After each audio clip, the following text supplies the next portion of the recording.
Que le Seigneur vous bénisse et que sa grâce repose encore sur vous en cette soirée. Soyez bénis de vos différentes positions et que cette soirée encore soit une soirée pleine de bonnes nouvelles, de grâce, de bénédictions pour vous. Je prie que le Seigneur, le Dieu fidèle, le Dieu qui nous aime d'un amour incommensurable, puisse se manifester pour vous encore cette soirée. Soyez immensément bénis et shalom à vous tous. Alléluia. Et je crois que ce soir encore, le Seigneur nous fera du bien et sa grâce demeurera encore dans nos vies. Il sera toujours à nos côtés. Alléluia. Nous allons commencer par prier et recommander ce moment entre les mains du Seigneur. Père, je vais bénir ton nom et encore te dire merci. Je vais te confier cette soirée. Viens prendre le contrôle de ce moment, Jésus-Christ de Nazareth. Viens nous conduire par ta présence. Père, nous sommes là ce soir à notre moment d'enseignement et de prière, de nos mains entre les mains du Seigneur. Et nous voulons te confier ce moment entre tes mains, afin que ta main soit étendue sur ce moment.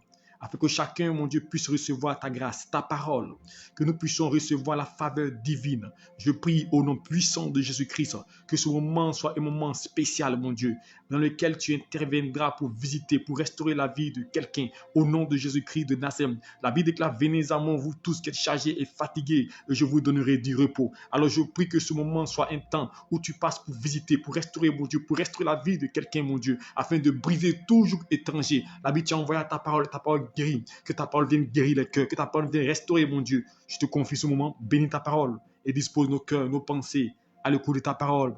Au nom puissant de Jésus-Christ, élevé est ton nom, Alpha Oméga. Nous te glorifions et nous célébrons ton nom. Merci pour ce moment, merci pour la vie que tu nous donnes et ta grâce soit avec nous au nom de Jésus-Christ. Amen. Que le Seigneur nous bénisse et que sa grâce repose sur vous. Je vous salue tous dans le nom précieux de Jésus-Christ de Nazareth. Que le Seigneur soit avec vous encore. Et je prie que ce moment soit un temps d'édification, un temps de visitation, un temps de restauration, un temps où chacun puisse expérimenter encore la gloire de Dieu dans toutes ses entreprises. Alléluia. Nous avons commencé notre temps d'enseignement sur les principes et les lois du royaume. Alléluia. Et hier, nous avons enseigné sur les principes et les lois de la vie abondante. Alléluia. Aujourd'hui, nous verrons les principes de la réussite et de la prospérité. Alléluia. Je vous ai dit que le monde est régi par des principes. Le royaume des cieux aussi est régi par des principes. La vie chrétienne aussi est régie par des principes. Si vous appliquez les principes, Dieu vous élève et Dieu ouvre des portes de vos vies et Dieu vous restaure et vous préserve. Alléluia. Que le Seigneur vous bénisse et qu'il bénisse sa parole. Alléluia. Le principe, alléluia, pour avoir la réussite et la prospérité. Alléluia. Il y a des principes que nous devons suivre. Alléluia. Et c'est à travers ces principes que nous rentrons dans une phase d'accomplissement de la faveur de Dieu dans nos vies et de la parole du Seigneur. Alléluia. Les principes, alléluia, de la réussite. Parce que réussir, alléluia, tout le monde aspire à la réussite, alléluia. Tout le monde veut réussir. Mais il y a des principes, alléluia, des principes et des lois, alléluia, qui gouvernent la vie et qui nous permettent de réussir, alléluia. Et l'un des premiers principes fondateurs pour quelqu'un qui veut réussir, c'est avoir une vision. Vous voulez réussir, la première des choses, le premier principe, avoir une vision, avoir un rêve, avoir un projet. Est-ce que vous comprenez? Si vous n'avez pas de projet, si vous n'avez pas de vision, si vous n'avez pas de rêve, vous ne pouvez pas réussir. Souvent, vous remarquez que souvent, on était tout petit, tout jeune, et des gens avaient des rêves, des gens avaient des visions, alléluia, et c'est cela qui va souvent les conduire à réaliser, alléluia, objectif, alléluia. Donc, avoir un rêve, avoir une vision, c'est ce qui te conduira à la réussite. Regardez l'image, quand vous lisez Genèse, la Bible déclare que Joseph a une vision. Et dans la vision qu'il a eue, il a vu les étoiles, il a vu la lune, le soleil se prosterner devant lui. C'était une vision qu'il a eue, alléluia. Et cette vision-là concernait son succès, concernait sa réussite, alléluia. Mais cette vision va s'accomplir plus tard, alléluia. Donc il faut avoir une vision, alléluia. Si vous n'avez pas de vision, si vous n'avez pas de projet, si vous n'avez pas de rêve, il serait difficile pour vous de connaître la réussite et le succès. Parce que c'est le rêve que vous avez. C'est la vision que vous portez, alléluia. Le projet que vous portez qui va vous stimuler à atteindre la réussite, alléluia. Donc, premier principe, alléluia, de la réussite, c'est d'avoir une vision, alléluia. Avoir un rêve, avoir un projet. Et nous voyons l'exemple de Joseph, même Jacob, alléluia, une vision, il a vu une échelle, alléluia. Et la Bible dit qu'il voyait des anges descendre et monter. Vous voyez, la vision est importante, alléluia. Le rêve est important. Quel est ton rêve, alléluia? Quel est le rêve que tu as pour ta vie? Si tu ne rêves pas, je dis rêver là, on n'achète pas. On ne paye pas rêver. Tu peux rêver, il faut avoir un rêve. Alléluia. Il faut avoir une vision. Alléluia. Et cette vision-là va te conduire et te diriger. Donc, premier principe pour avoir la réussite, alléluia, et la prospérité, c'est d'abord avoir une vision. Alléluia. Une vision. Alléluia. Deuxième des choses, nous allons prendre nos Bibles et c'est là que nous allons nous présenter ce soir à travers le livre de Josué pour avoir la réussite et le succès. Josué chapitre 1. Et je vais faire la lecture pour vous. Donc, avoir une vision, avoir un rêve.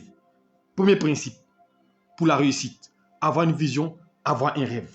Alléluia. Car c'est le rêve que tu as, la vision que tu as, qui va faire que tu vas avancer, tu vas vouloir marcher dans les pas de Dieu. Alléluia. Ensuite, Josué chapitre 1, on lit à partir du verset 5. Deuxième principe.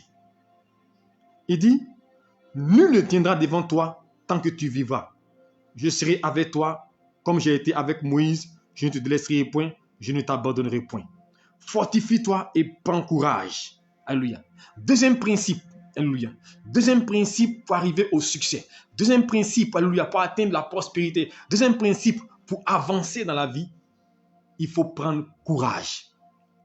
Il faut avoir du courage. C'est pourquoi Dieu dit à Josué, fortifie-toi et prends courage. Mais pourquoi tu dois prendre courage? Sur le chemin du succès, sur le chemin de la réussite, tu vas rencontrer des obstacles. Tu auras des oppositions. Tu auras des épreuves. Tu auras des circonstances qui vont venir même te décourager. Alors si tu n'es pas courageux, il te serait difficile d'arriver au succès. Donc, deuxième principe, prendre courage. Alléluia. Prendre courage, car ça va confronter à des combats, à des attaques. Alléluia. L'ennemi va s'élever contre toi. Les situations vont se liguer contre toi.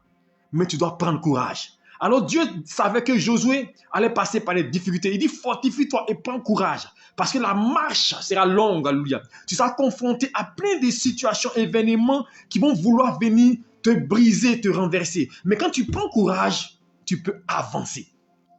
Donc, deuxième principe, il faut prendre courage. Il faut tenir bon. Plusieurs abandonnent. Plusieurs laissent tomber. Alléluia. Parce qu'ils n'ont pas de courage. Vous avez une vision, ayez du courage. Si vous n'avez pas de courage, alléluia, c'est difficile pour vous de continuer la marche. Parce que quand vous sentirez des difficultés, beaucoup de gens ont un rêve, beaucoup de gens ont un projet. Mais face à l'adversité, face à des situations, elles abandonnent les rêves, elles abandonnent les projets. Beaucoup commencent une affaire, commencent une activité, mais quand les difficultés surgissent, elles abandonnent. Beaucoup servent Dieu, mais quand ils sentent des difficultés, ils abandonnent. Il faut s'armer de courage. Tu veux atteindre la réussite? Tu veux atteindre la prospérité? C'est le courage. Sois un conquérant. Sois un vainqueur. Un homme qui n'abdique point. Un homme qui ne renonce pas. Même si tu échoues aujourd'hui, relève-toi et avance. Car la Bible déclare que si le juste tombe, il n'est pas terrassé. Ce qui signifie que tu n'as pas le droit d'abandonner. Tu n'as pas le droit de laisser tomber. Tu dois aller au bout. Alors tu dois prendre courage. Alors Dieu dit à Josué, au verset 6, fortifie-toi et prends courage. Car c'est toi qui mettras ce peuple en possession du pays que j'ai juré à leur père de les donner. C'est toi que Dieu va choisir pour élever ta famille. Toi, Dieu va choisir pour bénir ta famille. C'est à travers toi que ta famille sera restaurée. C'est à travers toi que l'histoire de ta famille va changer. C'est à travers toi que Dieu va intervenir pour sauver des gens, pour délivrer des gens. Mais pour cela, tu dois prendre courage. Tu dois avancer. Quelles soient les situations et les circonstances qui vont entourer ta vie, tu n'as pas le droit d'abandonner parce que Dieu est à ta vie. Et la Bible nous dit quoi dans 1 Jean, chapitre 4, verset 4? Il dit, vous petits enfants, vous êtes de Dieu. Vous l'avez déjà vaincu. Car celui qui est en vous est plus grand que celui qui est dans le monde. Alors tu n'as pas le droit d'abandonner parce que tu as déjà la victoire au nom de Jésus-Christ. Et si tu m'entends? Donc, deuxième principe, tu dois prendre courage. Tu dois avancer, alléluia. Tu dois progresser et ne pas renoncer, alléluia. Parce qu'en prenant courage, tu relèveras tous les défis. Quand David est devant Goliath, ce qui a fait qu'il a battu Goliath, pas parce qu'il était fort, mais il a pris courage. Alléluia, il a pris courage. Il dit, il faut que je le batte. Quand tu prends courage, Dieu est avec toi, alléluia. Alors Dieu veut dire de ne pas baisser les bras, alléluia. Donc si vous voulez atteindre la réussite, vous n'avez pas le droit de baisser les bras. Tous ceux qui n'ont pas pu atteindre la réussite, tous ceux qui n'ont pas pu accomplir les rêves, ce sont des gens qui ont abandonné en cours de route. Des gens qui ont renoncé. Renoncer à leurs rêves, renoncer à leur vie, renoncer à la prière, renoncer à suivre Dieu. Ils ont abandonné parce que c'est trop dur. Il dit c'est trop difficile pour moi. Je ne vais pas continuer. Alléluia.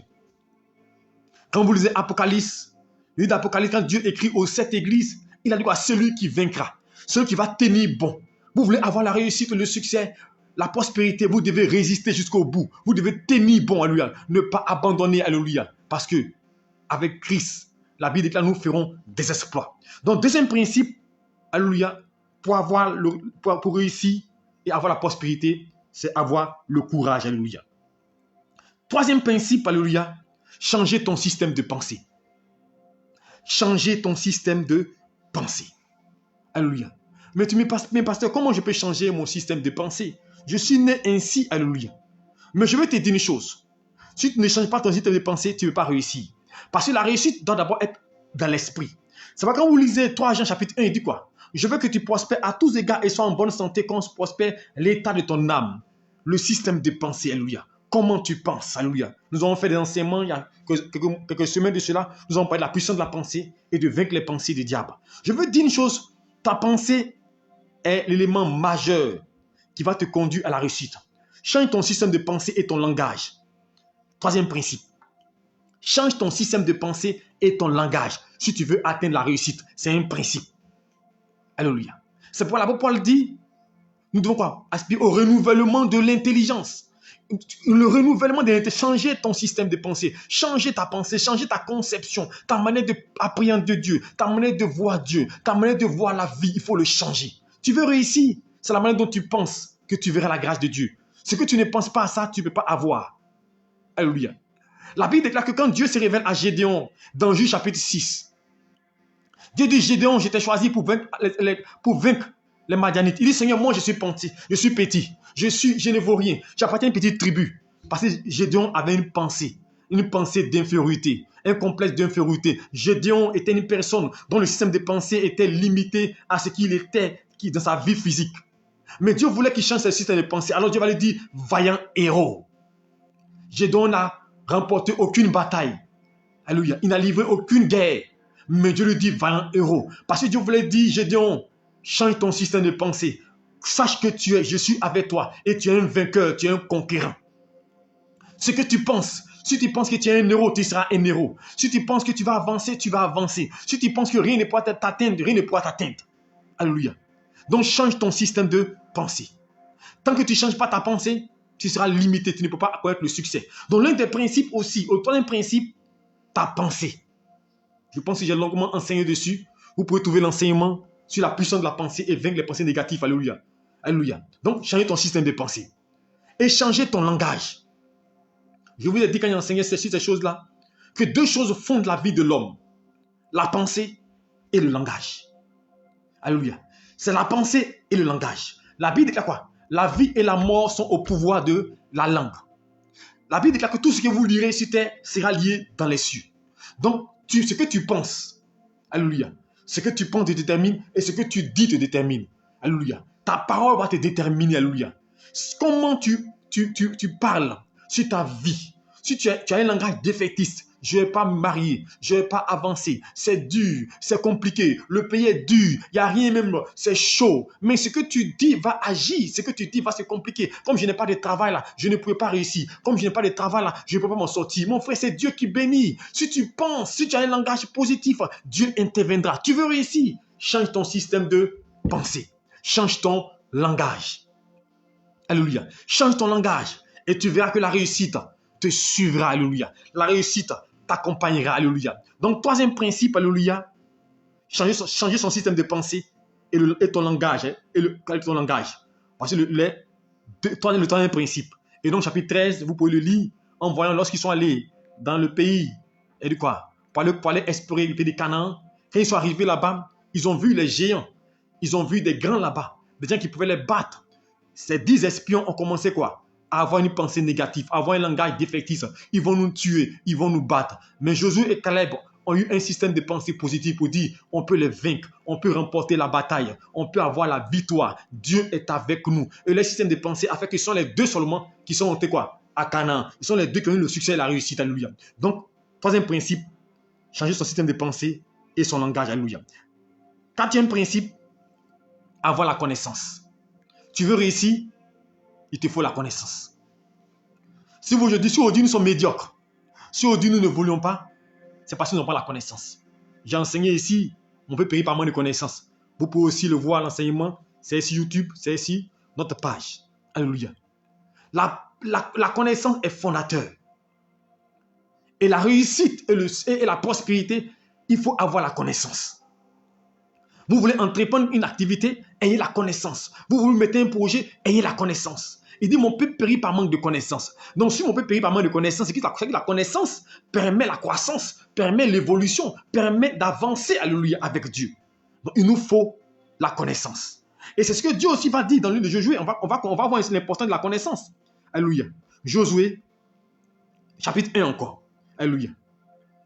Josué, chapitre 1, on va lire à partir du verset 8. Et vous allez voir l'importance de la connaissance ici. Il dit quoi, Josué? Verset 8. Que ce livre de la loi ne se loigne pas de ta bouche, médite-le jour et nuit pour agir fidèlement selon ce qui est écrit. Donc Dieu dit à Josué, alléluia, tu veux avoir la réussite, tu veux avoir le succès, il y a un principe fondateur. Médite ma parole jour et nuit. Alléluia. Médite ma parole jour et nuit. Est-ce que vous comprenez? Il dit, il faut la méditer. Donc, il faut la connaissance, comme je disais la dernière fois, s'acquiert par la méditation et la lecture. Si vous ne lisez pas, vous n'aurez pas la grâce. Et je vous l'ai dit la dernière fois, un auteur quand même occidental a dit quoi? Si vous voulez cacher une chose à un noir, mettez-le dans un livre. Parce que ça veut dire quoi? Si on veut cacher une connaissance, on veut quelque chose de précieux, si on le met dans un livre, le noir ne lira pas. Et c'est pourquoi beaucoup nous sommes incultes. C'est pourquoi aujourd'hui, les gens nous trompent. C'est pourquoi aujourd'hui, les gens sont obligés d'être dupés. On les manipule à l'église, on les manipule. Toutes sortes de personnes paraissent, toutes sortes de prédicateurs avec des messages qui n'ont pas de cœur. Vous manipulez parce que vous ne lisez pas la Bible. Parce que vous n'avez pas la connaissance. Quand tu as la connaissance, on ne peut pas te tromper. Quand tu as la connaissance, c'est difficile qu'on puisse t'abrutir. Parce que tu as un esprit critique. Regardez une chose, la Bible déclare, et c'était ça les chrétiens de Béret. Même quand Paul prêchait, le grand Paul prêchait, la Bible déclare, il partait vérifier pour voir ce que Paul a dit était vrai. Mais nous aujourd'hui là, ce que le prophète Cabran est en train de dire actuellement, c'est parole de l'évangile. Mais le prophète Cabran n'est pas Dieu. Ce que je dis, il faut le vérifier. Est-ce que ce qu'il dit est réel? Mais pour que tu le vérifies, il faut que tu aies la connaissance toi-même. Quand une personne te cite un verset dans la Bible qui n'existe même pas même. Mais comme tu n'as pas la connaissance, tu ne sais rien. Alléluia. Quand quelqu'un te prend des versets au contexte ou des choses qui n'existent pas, mais parce que tu n'as pas la connaissance. Tu veux réussir dans ta vie, tu veux avoir la prospérité, cherche à avoir la connaissance. La connaissance va t'élever, la connaissance va te distinguer, la connaissance va faire que tu vas progresser, alléluia. Il faut avoir la connaissance. Alléluia. C'est pour dire à Josué, médite ce livre jour et nuit. Apprends à connaître Dieu. La connaissance d'abord de Dieu. Il faut connaître Dieu, chercher à connaître Dieu, parce qu'il se laisse trouver par celui qui le cherche. Connaître Dieu. Et apprendre aussi à connaître les choses de la vie, à connaître les choses qui nous entourent. Vous voulez mener une affaire, vous ne maîtrisez rien dans l'affaire. Il y en a qui veulent mener du commerce, ils ne savent même pas, mais le commerce, ça même, comment ça se passe. Mais c'est difficile. Ayez la connaissance de ce que vous faites. Quand vous maîtrisez votre domaine, quand vous maîtrisez quelque chose que vous faites, vous n'avez pas de crainte. Mais vous ne maîtrisez pas. Alléluia. Vous n'avez aucune connaissance. Alléluia. Moi, je vous donne l'exemple. Aujourd'hui, ça fait peut-être quelques années que on a un peu, ça fait près de 15 ans en arrière qu'on a quitté sur le banc de l'université.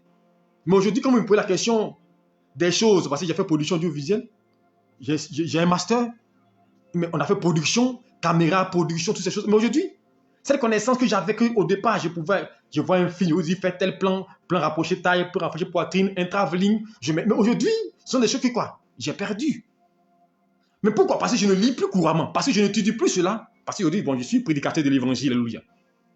Donc, je veux dire à quelqu'un, la connaissance, c'est ce qui te permet d'avancer. Quand tu as la connaissance, tu auras du succès dans ce que tu fais. Quand tu as la connaissance, tu vas supplanter les autres. Quand tu as la connaissance, quand tu arrives quelque part, on va te donner la place qu'il faut. Parce que tu as la connaissance. Alors, vous voulez réussir? Cherchez à avoir la connaissance. C'est un principe, avoir la connaissance.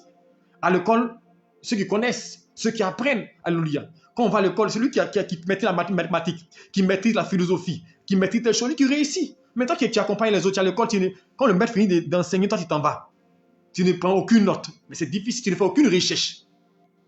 Tu peux avoir la connaissance. Donc c'est important. La réussite, l'un des moyens essentiels, c'est la connaissance. Et je vous ai dit une chose, apprenez à lire, lisez la Bible. Les chrétiens d'aujourd'hui ne lisent plus la Bible. Ils ne la méditent plus. Lisez des livres, lisez des ouvrages sur la foi, des ouvrages sur la puissance, des ouvrages sur l'onction. Ça vous permettra d'avoir la connaissance et ça vous permettra de juger et de voir, de discerner le faux du vrai. Mais quand vous n'avez aucune connaissance, quand vous ne connaissez rien d'un domaine, mais c'est normal qu'on puisse vous tromper. On peut vous donner des versets qui ne sont même pas bibliques et puis vous dites et qui ne sont pas dans la Bible. Et vous pensez que c'est dans la Bible. Comme on dit, aide-toi, le ciel t'aidera. Des gens pensent que c'est dans la Bible. Ce n'est pas dans la Bible. Alléluia. Mais des gens le citent. Et puis souvent, on les pense que c'est dans la Bible. Et souvent, il y a des gens qui donnent même des citations qui ne sont pas bibliques. Et puis, ils font comme si c'est dans la Bible. Mais quelqu'un qui ne lit pas la Bible, c'est celui qu'on peut tromper. Alléluia. Donc, quatrième principe pour avoir le succès et la prospérité, c'est la connaissance. Cinquième principe, alléluia. Nous sommes en train de résumer. Cinquième principe, on va aller Josué chapitre 1, verset 7. Et je vais vous donner le cinquième principe, verset 7. On va remonter au verset 7. Il dit, fortifie-toi seulement et aie bon courage, en agissant fidèlement selon toute la parole que Moïse, son serviteur, t'a prescrite.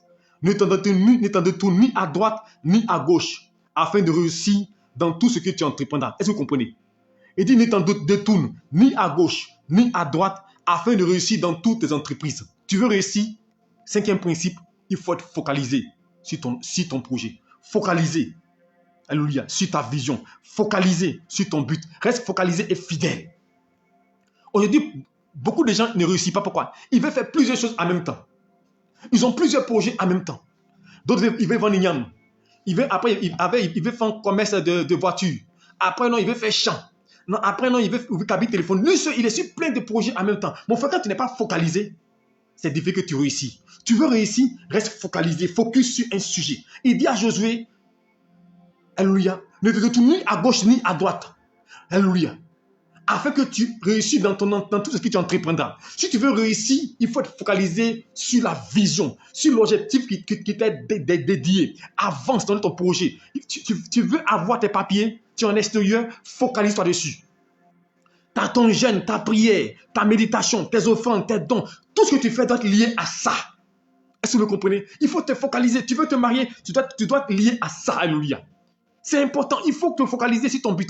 Qu'est-ce qui va te permettre d'atteindre ton objectif? Sois focus dessus. Sois focalisé. Alléluia. Il a dit à Josué, alléluia, ne te détourne ni à gauche ni à droite. C'est-à-dire qu'il ne faut pas faire plusieurs choses en même temps. Reste focalisé. Alléluia. Beaucoup de gens, alléluia, ont perdu, alléluia, les buts, alléluia, et les projets de vue parce qu'ils étaient occupés par autre chose. Quand Jésus est arrivé dans la maison de Marie, il dit, Marthe, tu te préoccupes de peu de choses. Jésus, le Messie, est là, en train de préparer. Souvent, ce qui est important, on le laisse pour faire des choses qui ne sont pas importantes. Alléluia. Donc, il faut être focalisé. Cinquième principe. Tu vas avoir la réussite, sois focalisé sur ton projet et bats-toi pour ton projet, travaille pour ton projet. Or, être focalisé, c'est être déterminé. Alléluia. C'est ce que tu fais. Être déterminé, motivé. Alléluia. Motivé et avoir un but. C'est tout ça. Être focalisé, c'est que j'ai un but à atteindre. J'ai un objectif à atteindre en faisant telle chose, en me mettant sur une situation. Dieu m'a dit, fais prière. Mais vous voyez, tous les jours, je suis là. Je peux dormir, mais je suis en train de prier parce que c'est un projet. Dieu m'a dit, fais-le. Donc moi, je le fais. C'est pas pourquoi, mais je suis focalisé. Alléluia. Et c'est Dieu qui récompense. Donc, sois focalisé sur la mission, sur la vision que Dieu t'a donnée. Sois focalisé sur ton rêve. Sois focalisé sur ton projet. Sois focalisé sur ce que tu entreprends. Sois focalisé. Et tu vas voir la réussite en découler. Donc, cinquième principe, sois focalisé et fidèle à la vision que Dieu a mis dans ton cœur. Alléluia. Josué chapitre 1, verset 7. Et quand vous lisez Philippiens chapitre 3, vous avez remarqué aussi que l'apôtre Paul dit quoi? Il dit, je cours vers le but. Alléluia. Pour remporter le prix de la vocation céleste. Je cours vers le but. Alléluia. Il est focalisé vers son objectif. Il veut remporter le prix parce qu'il est focalisé. Il dit, oubliant ce qui est en arrière et me portant vers ce qui est en avant. Alléluia. Il oublie les autres choses. Il oublie tout. Mais c'est son but qui est important, mon frère. Sois focus. Sois focalisé. Tu veux réussir. Tu veux avoir la prospérité. Sois focalisé. Alléluia. Alléluia. Cinquième principe pour réussir. Alléluia. Philippiens 3. Vous pouvez lire à partir de verset 11 à 12. Vous verrez le verset de Philippiens chapitre 3. Alléluia. Ensuite, sixième principe pour avoir la réussite. Sixième principe. Alléluia. Il faut travailler. Voilà où les chrétiens ont des problèmes. Mon frère, tu peux gêner. Tu peux faire toutes sortes de choses. Mais il dit, celui qui ne travaille pas ne mange pas. La réussite, c'est le travail qui nous donne de réussir. Alléluia. On va lire un psaume, psaume 128. Il faut travailler. Et là, je vais parler, et j'espère que plusieurs écouteront cette vidéo. Mon frère, ce n'est pas prière, ce n'est pas jeûne, ce n'est pas aller à l'église matin, midi, soir qui va faire que Dieu va t'élever. Non, non. Les chrétiens passent leur temps à l'église matin, midi, soir. Et voilà pourquoi beaucoup sont pauvres. Et voilà pourquoi on se moque. Mon frère, la Bible n'a pas dit que de ne pas travailler. La Bible dit que ceux qui ne travaillent pas ne mangent pas. Nous devons travailler. La réussite est liée au travail. Alléluia. C'est quand tu vas travailler que Dieu va te bénir. Et tu accompagnes maintenant le travail de ta prière. On va te bénir par la prière. Alléluia. C'est un des principes majeurs. Donc tu dois travailler. Psaume 128. Alléluia. Psaume 128, verset 2. Je fais la lecture pour vous. Écoutez très bien. Il dit,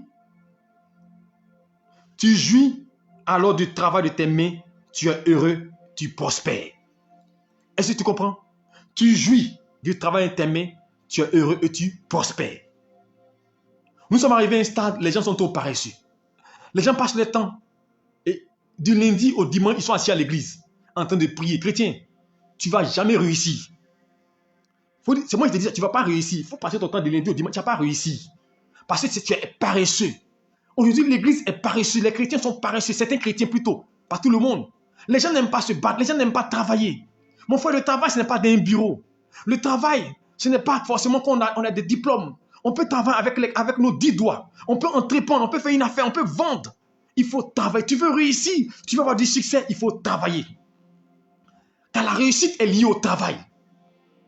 Alléluia. Quand tu travailles, Dieu bénit. Quand tu travailles, Dieu ouvre les portes. C'est parce que tu es chrétien que Dieu va te bénir. Mais parce que tu travailles. Alléluia. Parce que tu vas travailler. Alléluia. Nous devons travailler. Alléluia. Chrétiens, nous devons travailler. Et quand vous lisez Proverbe 14, verset 23, il dit tout travail procure l'abondance. Est-ce que vous comprenez? Proverbe 14, verset 23. Tout travail procure l'abondance. Tu veux le succès, tu veux la réussite, il faut travailler. Les gens ne travaillent pas, ils veulent que ça descende du ciel. Mon frère, ce n'est pas possible. Nous sommes obligés de tendre la main. Nous sommes obligés de mendier parce que nous ne travaillons pas. Mais imaginez-vous si l'église travaillait, si l'église se battait, si l'église était à de hauts postes. Est-ce qu'on allait diriger, on allait conduire? Mais aujourd'hui, on ne travaille pas, on est assis, on met tout sur prière, on met tout sur jeûne, on ne fait rien, on refuse de travailler. Mais nous devons prendre le pouvoir, mais ce n'est pas le travail. Nous devons travailler, nous devons étudier, alléluia. Les chrétiens aujourd'hui ne veulent plus étudier, les chrétiens ne veulent plus aller à l'école. Non, même quand on dit prière, les gens préfèrent être aller à l'église au lieu d'étudier. On voit des étudiants, des élèves qui n'étudient jamais, mais ils veulent réussir. C'était mon cas quand j'étais à l'université. Souvent, c'était à peine que je travaillais, à peine que j'étudiais. À peine. Mais pendant que j'étais pasteur. Parce que moi, depuis le lycée, Dieu m'a fait les gars, je suis pasteur. J'étais pasteur, mais j'étudiais à peine. J'avais de mauvais résultats. Et moi, j'évangélisais toujours à l'école. C'est moi, je dirigeais à l'école. Mais je n'étais pas un modèle. Mon frère, c'est le travail. Mais à l'université, à un moment donné, j'ai dit non, ce n'est pas normal. Il faut que je me lève. Parce qu'une fois, on faisait un exposé. Et en plein exposé, je pensais être en train de prêcher. Il faut me voir en train de dire alléluia. Les gens commencent à rire là. Alléluia. Et j'ai vu que quand tu es pasteur, tu dois donner l'exemple. Il faut travailler. C'est pourquoi j'ai dit il faut que je fasse tout pour soutenir.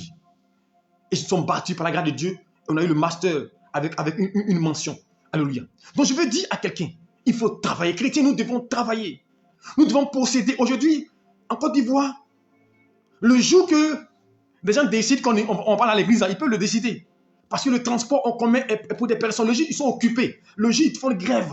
Le jour ils disent que non, ils vont faire les prières. Nous, on est paralysés. Parce que quoi? On ne travaille pas, on dort. Mais les chrétiens doivent posséder des cars, doivent posséder des moyens de transport. Les chrétiens doivent avoir des propres moyens d'engin de déplacement pour qu'on ne soit pas limité. Aujourd'hui, on parle des grands hommes de Dieu au Nigeria, par exemple. Mais ils ont travaillé. Quand des gens ont leur propre réseau de distribution de courant, d'eau eux-mêmes, qui peut les empêcher de servir Dieu? Mais nous sommes limités. Aujourd'hui, il suffit qu'on coupe le courant. Mais on est limité. Mais parce qu'une personne ne peut dire j'avais l'esprit de faire, de bâtir, de mener. Il y a des méthodes, mais c'est le travail. Travaillons pour être les meilleurs chrétiens. Dans votre service, soyez le meilleur. Vous êtes directrice, vous êtes DG, vous êtes à l'ENA, vous êtes étudiant, vous êtes élève. Travaillez, soyez les meilleurs. Vous êtes pasteur, soyez le meilleur dans votre domaine. travaillons. Parce que nous n'aimons pas travailler. Nous voulons, aujourd'hui, la jeunesse aime la facilité. Les gens veulent avoir les grandes voitures. Ils veulent voyager partout le monde sans travailler. C'est le travail qui paye. C'est le travail que Dieu bénit. Dieu bénit pas les paresseux. Dieu bénit pas ceux qui ne font pas des voix qui sont couchés. Non, Dieu bénit ceux qui travaillent. Alors, je veux dire, réveillons-nous chrétiens. C'est pas tard. Réveillons-nous pour travailler. Réveillons-nous et mettons-nous au travail. Parce que la Bible déclare que Dieu n'est pas juste pour oublier tout le travail que nous faisons. Je dis à mes collègues pasteurs, à mes amis pasteurs, à mes frères pasteurs, levons-nous, évangélisons, travaillons. C'est Dieu qui bénira. Ne regardons pas ce que nous allons voir avec Dieu. Nous regardons ce que nous allons faire. Dieu va nous récompenser. Travaillons. Aujourd'hui, les gens sont couchés là. Ils veulent des grosses offrandes. Les gens sont couchés là, ils veulent que l'argent qui dit, mon frère, si tu travailles, Dieu va tirer des grâces vers toi. Si tu travailles, si tu sais Dieu, si tu fais l'œuvre de Dieu, tu fais bien ton travail, Dieu ouvrira des portes là où tout semble fermé. Même quand il y aura la difficulté, Dieu te bénira. Regardez la Bible déclare, Isaac était où ça? À Guérar. Il y avait la famine. Mais Dieu n'a pas dit qu'il faut prier, j'envoie la grâce. Il faut prier, j'envoie la bénédiction. Il faut prier, j'envoie le ciel. Dieu a dit quoi à Isaac? Il dit, il faut s'aimer. Là où tu es, sème, travaille. Et il a sémé. Et Dieu a béni sa production. Travaillons chrétiens.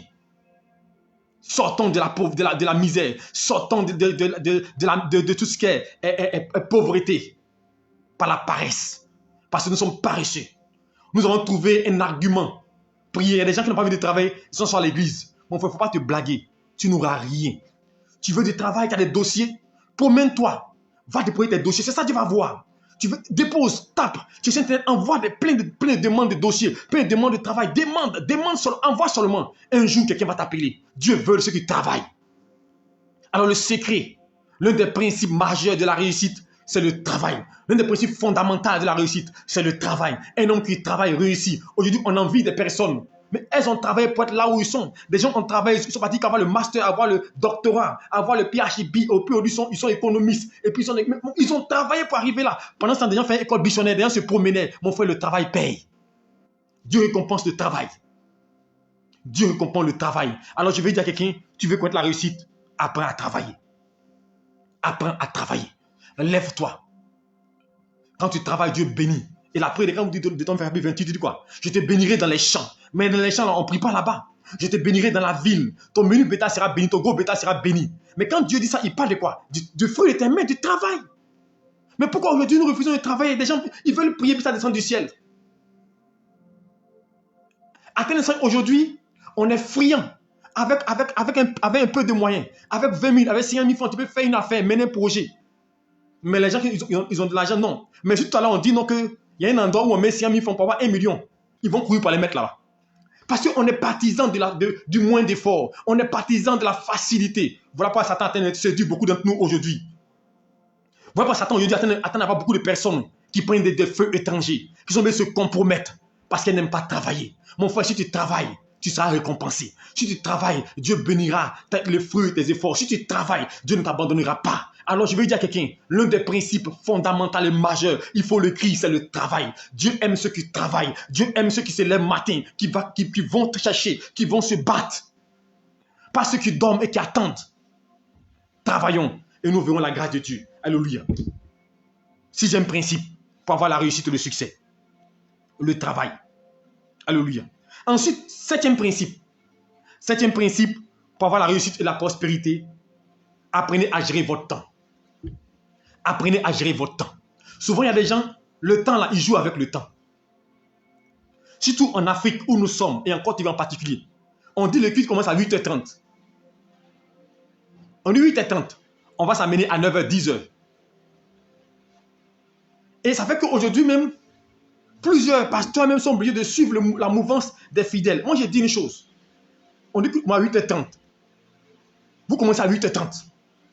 Celui qui va venir à 9h, 10h, puis c'est fini là. Il va venir demain à l'heure. Mais quand il vient à 9h, ou bien il vient à 10h, puis à cause on allonge le culte pour aller à 13h, mais c'est comme si on les encourage. Personne ne va en retard à l'aéroport. Personne ne rate son vol. Mais pour l'œuvre de Dieu, on néglige. On ne sait pas gérer le temps avec Dieu. Il faut mettre Dieu au centre. Apprendre à gérer son temps. Dans la journée, tu fais quoi de ton temps? Dans la journée, tu poses quelle action? Alléluia. Apprends à gérer ton temps. Tu veux réussir, il ne faut pas gaspiller le temps. C'est l'un des principes de la réussite. Il faut hiérarchiser ton temps.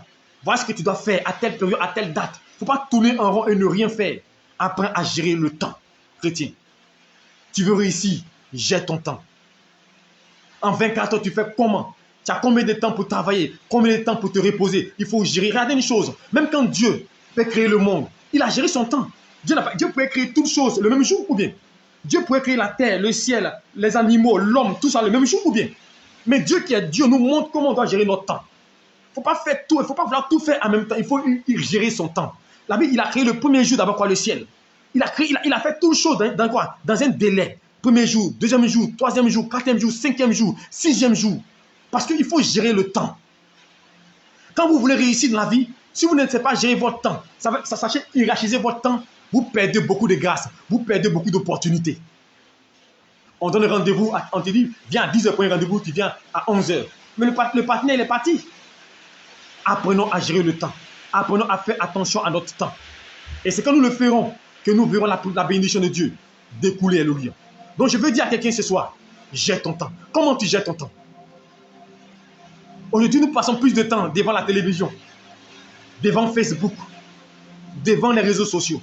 Mais est-ce que vous savez qu'avec Internet, on peut apprendre aujourd'hui? La preuve, l'enseignement que je fais, c'est sur Internet. Ça veut dire que tu peux écouter, tu peux te connecter pour écouter l'enseignement. Mais qu'est-ce qu'on va faire sur Internet? Là, il y a des choses qui ne servent à rien. Tu peux aujourd'hui te cultiver, te former, faire l'autodidacte sur Internet. Tu peux lire des bouquins. Mais combien de temps passes-tu en train de te former, en train de guérir spirituellement, en train de prier au jeûner? Non, pas longtemps dans les futilités. Apprendre à gérer son temps. Tu dois hiérarchiser. Et dans ce temps-là, il faut gérer ses priorités. Dans gérer le temps-là, il faut gérer ses priorités. Qu'est-ce qui vient avant l'autre? Qu'est-ce qui est nécessaire maintenant? Qu'est-ce qui est primordial maintenant? Il faudra que chaque chose est inscrite dans un temps. Alléluia. Chaque chose a son temps. Donc si vous ne savez pas gérer votre temps, vous ne savez pas maîtriser votre temps pour tenir vos priorités, vous ne pouvez pas réussir. Vous ne pouvez pas avancer. Je donne un exemple pratique. Une personne commence à travailler. Elle commence à travailler déjà. Et déjà, elle n'a pas un grand salaire. Elle se prend une maison chère. Déjà. Mais cette personne-là ne peut pas connaître la réussite. Parce que déjà, elle commence à peine de travailler. Et puis tout son salaire va aller dans la maison. Parce qu'elle veut paraître. Mais elle va faire profil bas. Va commencer étape par étape. Un peu pour avancer. Vous savez, toute chose dans la vie est inscrite d'un temps. Gérez vos temps, gérez vos priorités. Et c'est ce qui vous permettra de réussir dans votre vie. Alléluia. Donc, septième principe, apprendre à gérer son temps. Alléluia. Apprendre à hiérarchiser. À savoir que toute chose est inscrite dans un temps. Alléluia. Et nous terminons avec le huitième élément, la prière. Il faut tout ça soutenir par la prière. Alléluia. Il ne faut pas passer son temps seulement qu'à prier. Alléluia. Mais tout ce que j'ai dit là, il faut l'appuyer par la prière. Ton projet, ta vision, il faut le confier à Dieu. Il faut prier le Seigneur. Il faut demander au Seigneur de te soutenir. Et puis Dieu va t'aider. Ne faut pas aller dormir pour dire Seigneur, viens à mon secours. Seigneur, aide mon nom. Dieu ne viendra pas t'aider. Dieu va te soutenir. Regardez aujourd'hui, l'église est pauvre. L'église africaine est pauvre. L'église n'a pas de grâce, n'a pas d'opportunité. Parce qu'elle est pauvre, elle n'entreprend pas. Dieu bénit ce que tu entreprends. Montrons des entreprises, montrons des projets. Combien de chrétiens ont des entreprises? Si on est dans les entreprises, on va embaucher nos frères chrétiens. Si on est dans les entreprises, on va embaucher nos frères chrétiens. Mais il faut qu'ils soient qualifiés, parce que les chrétiens ne sont pas qualifiés. Souvent, tu veux les embaucher, ils ne maîtrisent pas le travail, ils ne connaissent rien, ils ont mis tout sur la spiritualité. Il faut maîtriser, il faut apprendre, il faut travailler. Créons des entreprises. Créons des choses qui vont permettre à des gens de travailler. Et chrétiens, Dieu nous bénira. Dieu nous fera avancer. Car la Bible déclare avec Christ, nous ferons des exploits. Je suis venu dire à quelqu'un, le temps est venu que l'Église comprenne que nous avons une mission. La mission d'être un modèle, un exemple, l'image de Jésus-Christ de Nazareth. Ce n'est pas d'être vachement riche, d'être riche, ce n'est pas ce qui est important. Ce qui est important, c'est d'être un modèle, un exemple à tous les niveaux. Que à travers ta vie, on voit Dieu. À travers ta vie, on voit la grâce de Dieu. À travers ta vie, on voit que Dieu est avec toi et que la réussite et le succès t'accompagnent. La réussite et le succès, ce n'est pas d'être multimilliardaire, mais c'est de pouvoir recevoir ce que Dieu a promis pour toi. Il y a des gens qui sont au village, mais qui ont réussi. Il y a des gens qui sont au village, qui ne manquent de rien. Alléluia. Tu as une maison. Alléluia. Il y en a qui sont au campement, qui n'ont pas de voiture, mais qui sont heureux, qui sont heureuses. Donc la richesse, elle est relative selon chacun. Alléluia. Donc là où tu penses que ce n'est pas une richesse, c'est une richesse pour quelqu'un. Il y a des gens, 10 millions, c'est une richesse pour eux. Il y a des gens, 10 millions, ce n'est rien pour eux. Il y a des gens, 100 millions, ils sont riches. Mais les gens 100 millions, ça ne représente rien. Il y a des gens 1 milliard, ils pensent qu'ils sont riches. Il y a des gens 1 milliard, ça ne représente rien pour eux. Par les dépenses là, peut dépenser avoisiner les 1 milliard par an. Donc je veux te dire que la richesse, elle est relative.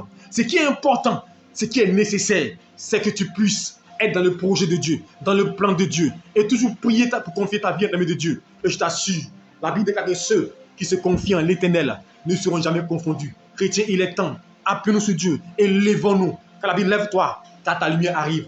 Lève-toi par le travail, lève-toi dans ta prière, lève-toi avec ton courage et Dieu te bénira. Que Dieu vous bénisse et que sa grâce repose sur vous. Nous allons prier le Seigneur et vous confier entre les mains de Dieu par rapport à ce message qui vient activer en nous la force, qui nous donne le courage, qui nous donne la vision et la provision, qu'on se lève, qu'on soit focalisé, qu'on ait des buts à atteindre et qu'on puisse travailler. Père, je prie pour tous tes enfants. Je prie ce soir, mon Dieu, sur la barre de ta parole qui a été émise. Souviens-toi de nous et donne-nous la force de nous lever. Père, qu'il y ait un renouvellement de l'intelligence. Change nos systèmes de pensée pour que l'Église change de pensée. Les chrétiens changent de pensée, se lèvent parce que nous sommes, mon Dieu, l'espoir de l'humanité. La Bible déclare que l'humanité tout entière attend la révélation des fils de Dieu. Nous sommes des fils de Dieu. Nous sommes la lumière du monde. Nous devons briller. Nous devons être des modèles. Nous devons être des personnes sur qui on peut s'appuyer. Alors, Seigneur, réveille en nous, mon Dieu Père, l'engouement, la détermination pour travailler, pour avancer, pour marcher dans tes pas, pour dépendre de toi. Où tes enfants, couvre-les, mon Dieu, et fais de mon instrument. Car la Bible déclare dans Michée chapitre 4, il arrivera dans la suite des temps où l'Église sera située sur le sommet des montagnes. L'heure est arrivée, mets-nous au sommet. Stabilise-nous, mon Dieu, pour que le monde voit que tu es avec nous. Le monde constate que la gloire de Dieu est sur nous, mon Dieu. Béni sois-tu. Merci pour ta parole. Restaure les cœurs. Guéris le cœur de quelqu'un. Active, Père, et bénis l'activité de quelqu'un, le travail de quelqu'un. Vis la vie de quelqu'un, mon Dieu, et restaure-la par ta présence. Que ton nom soit béni et que la louange te revienne à toi seul. Non pas à cause de ma prière, mais à cause de ton nom. Donne gloire au nom de Jésus-Christ. Amen. Que le Seigneur vous bénisse et que sa grâce repose sur vous. Shalom à vous. Demain, 5h30, nous nous retrouvons pour prière matinale. Soyez bénis et nous nous retrouvons demain pour la suite des principes et les lois du royaume. Alléluia. Shalom à vous. Que Dieu vous bénisse et qu'il vous accompagne. Bonne nuit à vous.